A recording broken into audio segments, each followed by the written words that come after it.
Las personas en situación de calle representan un fenómeno urbano mundial, donde la indigencia, las enfermedades mentales, la violencia familiar, la precarización del trabajo, las adicciones y el abandono del estado de bienestar son el común denominador. Sin embargo, para combatir esta problemática, expertos afirman que las autoridades deben trabajar con las poblaciones en situación de riesgo, priorizando derechos básicos como salud, empleo y vivienda, siendo que la falta de oportunidades de desarrollo son factores que aumentan el número de personas que llegan a esta situación. Incluso, este sector requiere ayuda especializada y focalizada. De lo contrario, se invisibiliza este problema de la agenda de las políticas profundas para reducir la pobreza extrema en México. Esto y más en Lo Marginal en el Centro. Buenas noches a quienes nos acompañan en una emisión más de Lo Marginal en el Centro. Bienvenidas y bienvenidos.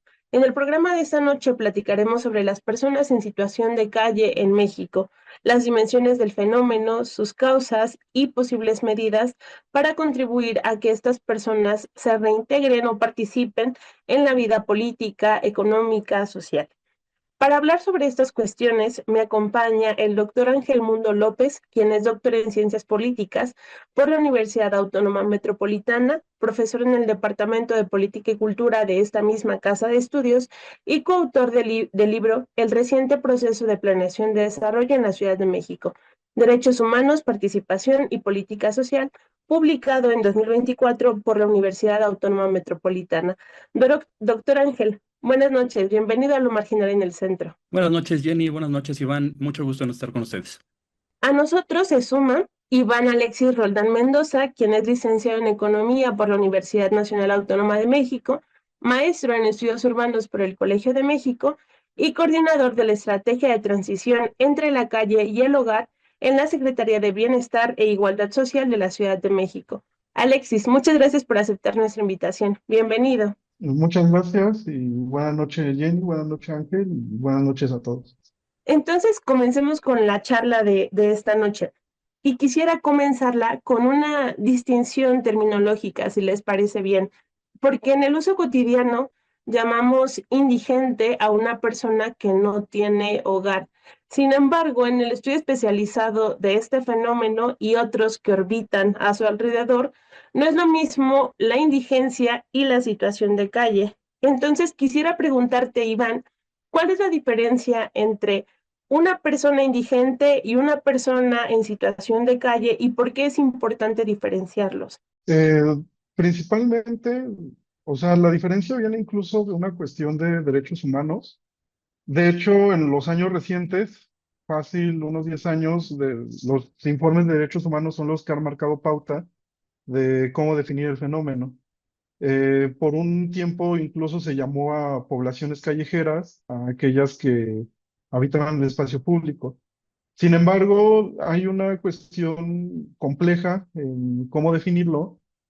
Por ejemplo, poblaciones callejeras puede ser muy amplio, también implica niños que trabajan en calle, algunas otras personas como comercio informal que también están habitando en calle. El último informe de derechos humanos de 2023 ya lo establece como personas en situación de calle, bajo el aspecto y el entendido que realizan todas sus actividades de sobrevivencia en el espacio público. En ese aspecto, o en los estudios que hablan sobre personas en situación de calle, el término de indigencia también se ha dejado de usar, principalmente porque tomó una connotación negativa. Ya era un señalamiento de alguien llamarlo indigente.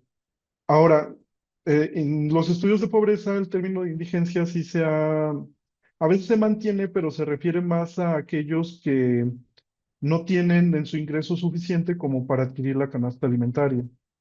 Pero al menos en los estudios de situación de calle se ha tendido a llamarlos personas en situación de calle. Sí, creo que es importante que de algún modo nos familiaricemos con estos avances conceptuales que la investigación académica va teniendo al respecto, en la medida en la que también así la población está informada y puede participar de manera pues más consciente y más precisa en las posibles políticas públicas que surjan, ¿no? Para comprender mejor la situación en la que se encuentran todas estas personas. Y dando, digamos, un siguiente paso en esta charla, quisiera preguntar, doctor Ángel, si es posible dar un estimado de cuánta gente hay en situación de calle en nuestro país. Es difícil por la misma situación de calle y en todo caso preguntar por si hay registro también de cuáles son algunas de las causas más comunes que llevan a la gente a vivir en situación de calle. Sí, Jenny, mira, añadiendo un poco a la pregunta y a la respuesta que nos daba Iván, el tema de las poblaciones y vinculándolo con el tema de las causas, no todas aquellas personas que están en situación de calle se debe a una situación de falta de recursos, ¿no? Como serían los indigentes. Entonces, las causas son múltiples y eso es lo que termina complicando la atención, el diseño y la implementación de políticas para esta población, porque no es lo mismo la causa por la que un niño o un adolescente puede estar en la calle, que puede deberse a cuestiones de violencia, violencia intrafamiliar, consumo de sustancias, a una persona, por ejemplo, un adulto mayor, que sí se queda en una condición de indigencia, que puede perder su casa o que puede perder el lugar en el que habita precisamente por no tener para pagar el alquiler o para seguir manteniendo su hábitat, ¿no? Entonces, hay múltiples causas, lo que puede suceder, por ejemplo, con una mujer en situación de violencia que decide ausentarse de su casa, pues para ya no seguir sufriendo ese maltrato, y entonces son múltiples las causas. Y no olvidemos, por ejemplo, pues también las personas que están aquejadas por algún tipo de afección mental, ¿no? Entonces, cada tipo de población, digamos también cada Sí. caso, pero digamos los subgrupos en los que estoy dividiendo ahorita la respuesta, pues hacen que la respuesta que se tenga que dar por parte de las autoridades, pues también sea muy diversa y muy compleja, ¿no? Esto nos lleva a la primera parte de tu pregunta, el conteo. De acuerdo con el INEGI, en el 2020, el INEGI registraba solamente, bueno, a nivel nacional registraba 6,000 personas. El gran problema que tengo yo aquí con las cifras es precisamente que, por ejemplo, en la Ciudad de México, los conteos que ha hecho la Secretaría de Bienestar muestran que en 2019-2020 había 932 y ya para 2023-2024 tenemos 1,124, es decir, el número está subiendo. Pero la Comisión de Derechos Humanos de de la propia Ciudad de México, solo ella, posiblemente sea un error, en un documento maneja que solo en la Ciudad de México habría 6,000 personas. Entonces, hay ahí una completa ambigüedad en torno a las cifras y esto hace que sea mucho más difícil. ¿Por qué? Pues porque también no se encuentran concentradas en algunos puntos. Claro, hay una mayor aglomeración por puntos de la ciudad, particularmente, por ejemplo, en la alcaldía de Cuauhtémoc, pero pues al estar desperdigados por todo el territorio, pues esto hace que se complique tanto el conteo, la identificación y por ende la posibilidad de hacer un diagnóstico que permita ofrecer alternativas mucho más certeras para responder a los intereses de estas distintas poblaciones, ¿no? Entonces, es la gran dificultad que tenemos, la necesidad de hacer diagnósticos precisamente para elaborar políticas públicas mucho más pertinentes, y entonces esto complica muchísimo la atención para estas personas. Sí, me parece muy curioso que solamente se tengan, digamos, como estas cifras actualizadas y más o menos precisas en la Ciudad de México, porque no es la única gran urbe de nuestro país y seguramente tampoco es la única que tiene a mucha gente viviendo en situación de calle. Creo que cualquier persona que haya ido, por ejemplo, a la ciudad de Tijuana, pues puede ver que ahí en el cruce fronterizo las personas en situación de calle aumentan cada vez que vas, ¿no? De tal manera que sí, seguramente es más gente. Y sin embargo, Iván, considerando las causas, las posibles causas que ya enumeraba el doctor Ángel, y también considerando esto que él mismo mencionaba de que son múltiples, quisiera primero preguntarte si hay alguna que tú consideres importante agregar o matizar, y también preguntar por los sectores, si es que se sabe, a los que más afecta este problema. Sí, yo creo, y es la importancia de estos espacios, Creo que o sea, al menos la política en la ciudad ha ido quizá madurando conforme se plantean instituciones, conforme se impulsan programas de investigación, pero me parece que lo importante de entender la situación de calle es pensarla como un fenómeno complejo. O sea, no es solo un sector de la población, no solo es un factor, no solo es que no tengan trabajo, sino hay múltiples perfiles, hay múltiples necesidades y hay múltiples acercamientos. O sea, cuando hablamos de personas en situación de calle no estamos hablando de un grupo homogéneo, estamos hablando de un grupo extremadamente heterogéneo, donde conviven tanto madres solteras con niños, jóvenes, adultos, incluso personas que pertenecen a cierta diversidad sexual.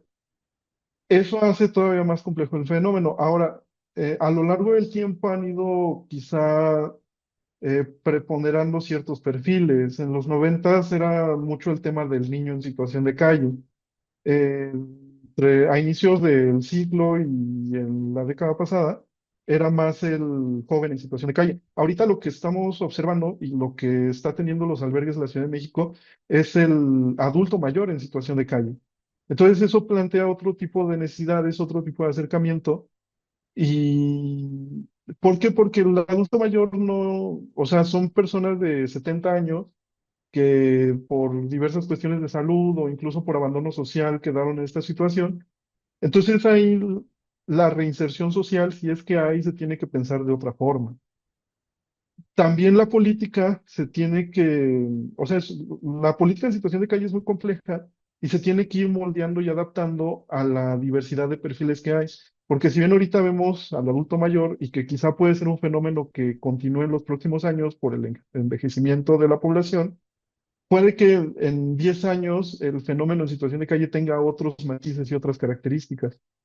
Entonces yo creo que parte, contribuir a entender el fenómeno es ese, de que estamos hablando de una diversidad de perfiles y que si bien ahorita es el adulto mayor, posiblemente en otros años cambie, o incluso que si el adulto mayor es el preponderante, también tenemos que plantear estrategias para los otros perfiles, como las mujeres que están solteras y tienen niños y están en situación de calle. Sí, y sobre todo, considerando, me parece también que el adulto mayor que por diversas situaciones ha terminado en situación de calle, pues no se puede tratar como un fenómeno aislado, como solamente el sujeto adulto mayor, sin considerar cuáles son los contextos que terminan orillando a que las personas mayores terminen en situación de calle, ¿no? Esto, por supuesto, que hace que sea muy difícil, como ya decías tú, Iván, a hacer políticas públicas al respecto, pero creo de todos modos que es importante tratar de preguntar si es que hay alguna podrían decirnos algo al respecto, doctor Ángel, por los retos más importantes al momento de hacer políticas públicas en beneficio de esta población, que sí estamos viendo que es muy complejo por la diversidad de perfiles, pero ¿cuáles otros podríamos nosotros considerar? Bueno, ya hace rato adelantaba un poco y hablaba yo de la necesidad de un diagnóstico, ¿no?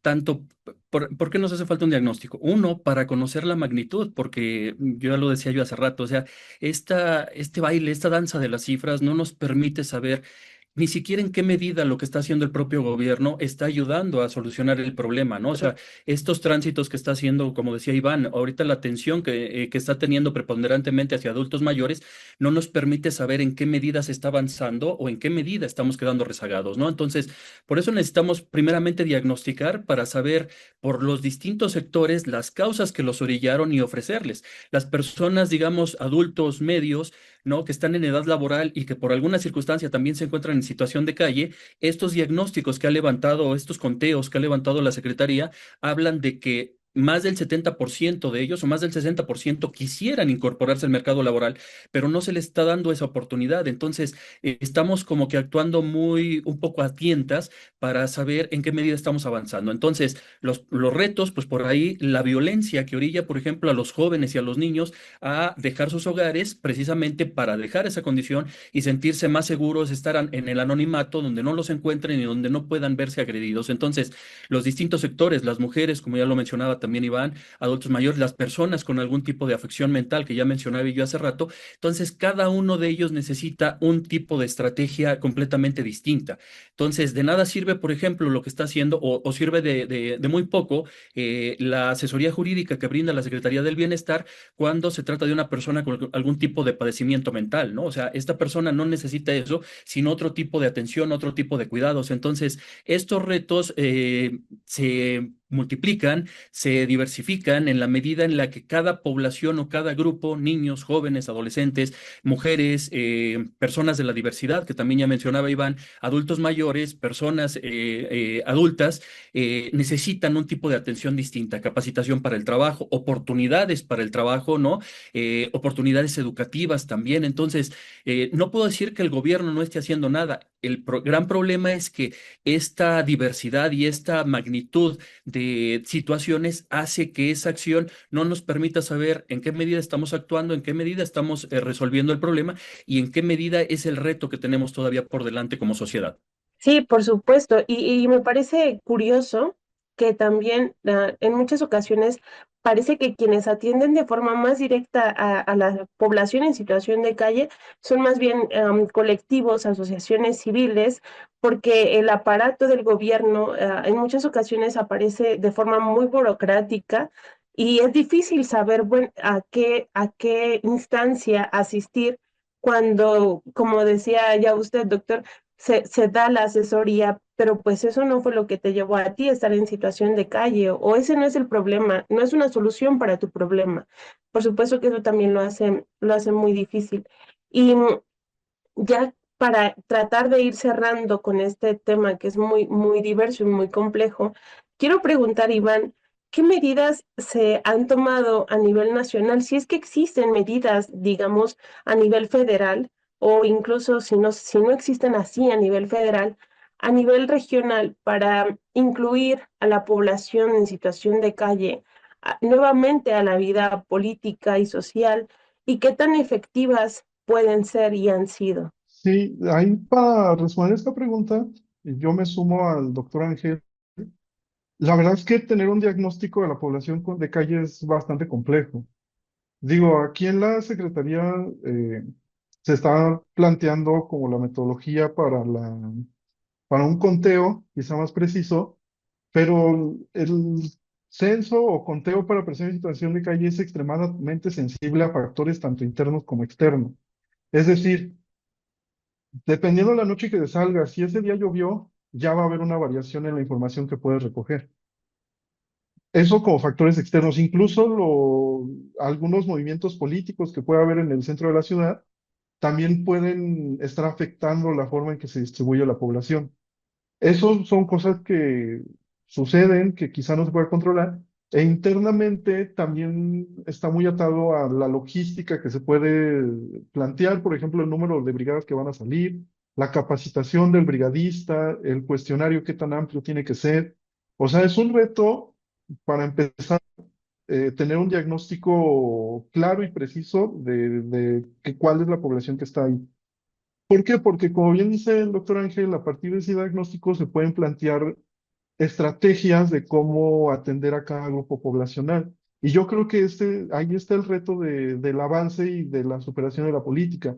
O sea, venimos de una política que pensaba a las personas en situación de calle de forma asistencial. Es decir, darles albergue, que está la red de albergues de la Ciudad de México, darles, gestiónales trabajo, gestiónales, darles alimento, y de alguna forma la persona tiene que ir avanzando hacia un proceso de reinserción social. Pero esa forma quizá lineal de verlo, de que solo les hace falta esto, esto y esto, es también lo que quizá dificulta que el problema se vaya superando. Ahorita, o lo último que se está trabajando, pues es el protocolo de 2020 del Instituto de Atención a Poblaciones Prioritarias, el cual también se ve un poco rebasado por la diversidad de perfiles. Hay estrategias de atención de caso por caso, sin embargo, esos también se ven rebasados, y es que el rebasar los servicios va acompañado de subestimar el fenómeno. Y yo creo que allí es donde tenemos que partir de la política, de reconocer, de decir, bueno, en realidad, ¿cuántas personas son? eh, si los censos que tenemos sí son precisos en esa información. ¿Por qué? Porque si partimos de una población de 1.140 se plantean los servicios a 1.140 personas y resulta que son más. Entonces, por lógica, tienes un servicio rebasado. Entonces, yo creo que si bien las acciones que ha hecho gobierno en las últimas décadas están ancladas quizá a una forma de ver el fenómeno, pues también es tiempo de avanzar, de dar el paso, de entender que es un fenómeno complejo, que no hay que subestimarlo, que a pesar de toda esa complejidad hay que plantear una red de atención quizá por perfiles y a partir de ahí avanzar, ¿no? Al menos las líneas que se están planteando acá es encontrar alternativas que no sean solo la estancia en albergue. O sea, tratar de buscar una reinserción familiar, si es que es posible. Si las personas están de trabajar, quizá acompañarlos a un proceso de vida independiente. Y el reto también está pues, en el adulto mayor. Y ese es el reto, ¿no? Y es el reto que quizá venga en las siguientes décadas. El adulto mayor que está en abandono social, que por enfermedades ya tampoco tiene mucha movilidad, y pues sí o sí esos entran en un sistema de cuidados de la Ciudad de México. Entonces, si bien hay política, si bien están los albergues, si bien están las brigadas en calle, yo creo todavía tenemos tramo por recorrer para perfilar y delinear la política hacia lo que menciona el doctor Ángel, que es saber realmente si las acciones del gobierno están teniendo un efecto o hacia dónde estamos caminando. Sí, creo que yo no lo había dimensionado así, pero me parece que es muy interesante este énfasis que están poniendo ambos en la necesidad, primero, de tener digamos, un censo lo más preciso posible, a pesar de las dificultades que ustedes ya han mencionado, así como también la necesidad de pensar en los perfiles de la gente que se encuentra viviendo en situación de calle, que son muy diversos.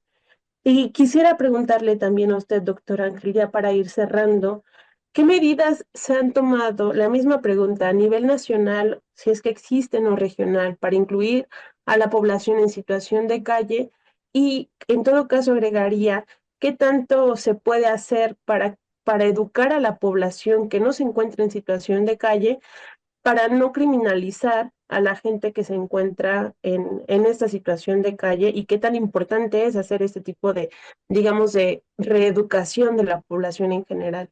Sí, digo, creo que la pregunta todavía lo complica más, ¿no? Porque hace rato te mencionaba que el propio INEGI reconocía a nivel nacional unas 5.700 personas a nivel nacional.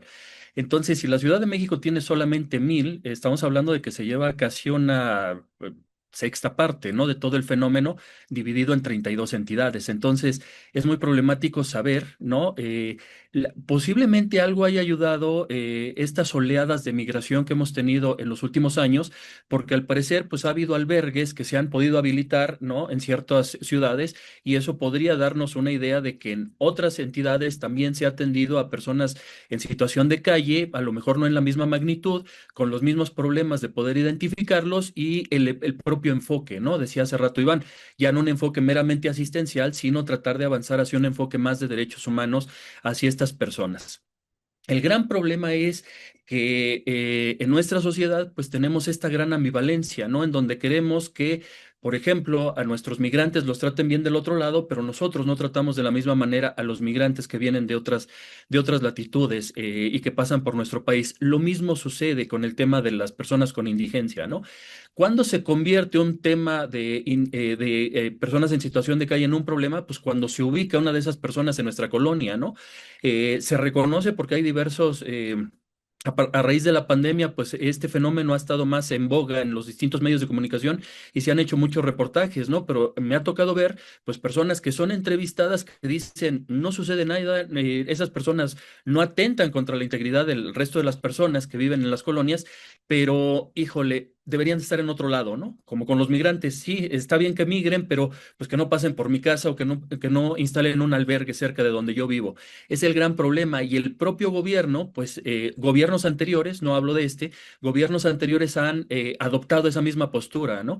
Durante las administraciones pasadas, ahora sí que voy a recuperar ese término, pues hubo una severa criminalización en donde por favorecer el crecimiento económico, el crecimiento inmobiliario de ciertas colonias, se hacían redadas, hubo diversas organizaciones de la sociedad civil que hicieron este llamado de que las personas eran reubicadas o eran llevadas a centros de reclusión y después pues esas personas desaparecían, ya no se tenía constancia o ya no se tenía conocimiento de qué es lo que sucedía con ellas. Entonces, yo alabo que ya no se estén llevando a cabo esas políticas de criminalización, pero es muy difícil en esta sociedad y entonces necesitamos por eso pues que la acción por parte del gobierno sea mucho más eficaz y para eso, por ejemplo, podríamos hacer uso de pues de esta colaboración interinstitucional, ¿no? La propia Secretaría del Bienestar puede tener recursos mucho más limitados, pero hay 16 gobiernos de las alcaldías que podrían ayudar justamente para hacer esta identificación, posiblemente para identificar y ya después la Secretaría del Bienestar para tratar de trasladarse